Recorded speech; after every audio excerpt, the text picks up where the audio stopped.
Boxing అంటే చేతికి glove వేసుకుని మూతి మీద గుద్దేసుకుంటారు అదే. అంటే అప్పుడు నువ్వు బాక్సర్ కదా? ఇప్పుడు కూడా కాదు.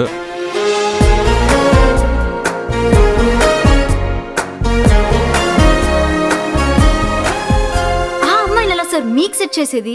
నన్నే అమ్మాయికి సెట్ చేయండి. Diamond girl, you are my diamond girl. మరుమల్లైనా హరివిల్లైనా నీ కన్నానా. రోజు సాయంత్రం వాల్తేర్ క్లబ్ లో ప్రాక్టీస్ చేస్తుంది. ఏటి ప్యాకెట? ఓ అది టెన్నిస్ అబ్బా.